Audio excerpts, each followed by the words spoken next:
दोस्तों, बॉलीवुड के ग्लैमरस व चमक धमक वाली लाइफ हर किसी को अपनी तरफ आकर्षित करती तो है, लेकिन वहां से आने वाले गंदे गंदे स्कैंडल, कास्टिंग काउच और अन्य खबरें इस चमकती दुनिया के काले सच को भी आईना दिखाने का काम करती है। हर कोई बॉलीवुड में फेमस होना चाहता है, लेकिन वहां के डार्क साइड को देखकर हर कोई खुद ब खुद रुक जाता है। आज की इस वीडियो में हम बॉलीवुड के सेक्स स्कैंडल के सरताज महेश भट्ट और उनकी फैमिली के बारे में बात करेंगे। जी हाँ, महेश भट्ट के बारे में जितनी बातें की जाएं उतना कम पड़ जाता है। महेश भट्ट बोल्ड कंटेंट की फिल्में बनाने में हमेशा से फेमस रहे हैं। अपनी बोल्ड कंटेंट फिल्मों के अलावा महेश भट्ट सबसे ज्यादा अपनी पर्सनल लाइफ को लेकर सुर्खियों में बने रहते हैं। आए दिन महेश भट्ट के बारे में ऐसी बातें सामने आती रहती हैं जिस वजह से वो चर्चाओं में बने रहते हैं। महेश भट्ट जहां बोल्ड कंटेंट की फिल्में देना पसंद करते हैं, उससे कहीं ज्यादा वो अपने पर्सनल लाइफ में बोल्ड हैं। महेश भट्ट ने अपने एक इंटरव्यू में बताया था कि उनके मम्मी पापा ने कभी शादी नहीं की थी। महेश भट्ट के पापा हिंदू और मम्मी मुस्लिम थी, इसलिए महेश भट्ट की जिंदगी में ये बातें कोई मायने नहीं रखती। और महेश भट्ट ने भी ये बताया कि वो अपने माता पिता से अलग ही रहते हैं। आपको बता दें कि महेश भट्ट ने कॉलेज के समय में लोरियन ब्राइट नाम की एक लड़की के प्यार में पड़ गए थे और उसके बाद उनसे शादी कर ली थी, जिनका शादी के बाद नाम किरण रख दिया। महेश भट्ट और किरण के 2 बच्चे हैं, पूजा भट्ट और राहुल भट्ट। पूजा भट्ट को तो आप जानते ही हैं, लेकिन महेश भट्ट के बेटे राहुल भट्ट ज्यादा लाइमलाइट में रहना पसंद नहीं करते हैं।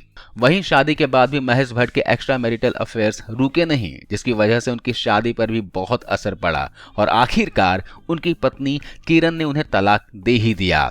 शादीशुदा होते हुए भी महेश भट्ट के परवीन बाबी और एक्ट्रेस सोनी राजदान के साथ रिश्तों की खबरें खूब चर्चाओं में रहीं। खबरें तो ये भी थीं कि महेश भट्ट के साथ रिलेशनशिप में रहते रहते ही परवीन बॉबी डिप्रेशन में चली गई थी, जिस वजह से महेश भट्ट का उनकी तरफ से इंटरेस्ट हट गया और उन्होंने सोनी राजदान को डेट करना शुरू कर दिया।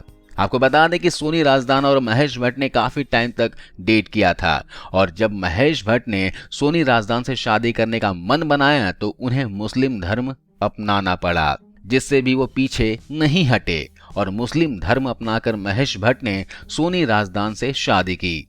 वहीं सोनी राजदान से महेश भट्ट की 2 बेटियां हैं, आलिया भट्ट और शाहीन भट्ट।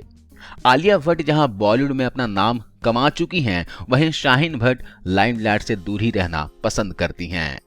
वैसे दोस्तों, कहा जाता है कि बॉलीवुड में जब तक कंट्रोवर्सी ना हो तब तक मामला बनता ही नहीं है।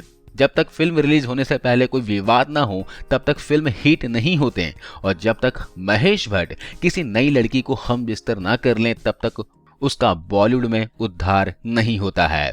महेश भट्ट न सिर्फ रिया चक्रवर्ती के गॉडफादर थे, बल्कि वो और भी कई सारी लड़कियों के गॉडफादर रह चुके हैं। कुछ समय पहले एक और बड़ी कंट्रोवर्सी में महेश भट्ट फंसते हुए नजर आए थे, जहां ये कहा जा रहा था कि आलिया भट्ट महेश भट्ट और सोनी राजदान की नहीं बल्कि महेश भट्ट और उनकी ही बेटी पूजा भट्ट की बेटी हैं। कहा जाता है कि महेश भट्ट ने कईयों पर अपने हाथ साफ कर दिए हैं। कुछ दिन पहले तो जिया खान के साथ भी एक वीडियो वायरल हुआ था, जहां वो जिया खान से मटर गश्ती करते हुए नजर आए थे। मैं आपसे पूछना चाहता हूं कि मिस्टर महेश भट्ट, आपका और रिया के बीच का ये रिश्ता क्या कहलाता है?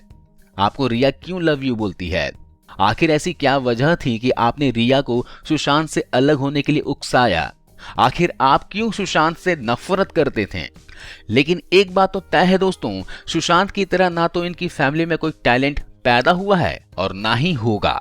ये बस लड़कियों को अच्छे अच्छे होटलों में ले जाकर अपनी हवस का शिकार बना सकते हैं, उनकी मजबूरी का फायदा उठा सकते हैं। खैर, जो भी हो, लेकिन एक बात तो तय है कि रिया और आपका रिश्ता डर्टी पिक्चर से कम नहीं है। कुछ दिन पहले ही महेश भट्ट की बड़ी बेटी पूजा भट्ट ने ये क्या कह दिया था? इस बार महेश भट्ट ने ये नहीं बोला कि पूजा भट्ट मेरी बेटी नहीं होती तो मैं शादी कर लेता। इस बार पूजा भट्ट ने कहा कि जो लोग ड्रग लेते हैं वे लोग गलत नहीं हैं, बल्कि गलत होते हैं हालात। अब आप ही बताइए कि ये महेश भट्ट और इनकी बेटी क्या बेसिर पैर बात कर रही हैं और अनाप शनाप बोल रही हैं? क्या कोई ड्रग का सेवन करते हैं तो उनकी कोई गलती नहीं होती है? ये कैसे लोग हैं जो इस तरह की बातें कर लेते हैं? आलिया भट्ट कहती हैं कि वो मीडिया से काफी नाराज हैं क्योंकि उनके पापा के नाम को बदनाम किया जा रहा है। अब आप ही बताइए कि महेश भट्ट ने ऐसा क्या अच्छा काम किया है जिससे कि मीडिया महेश भट्ट के बारे में अच्छी बातें करें। आपका क्या कहना है, आपकी क्या राय है महेश भट्ट के बारे में? आप कमेंट करके हमें जरूर बताइए।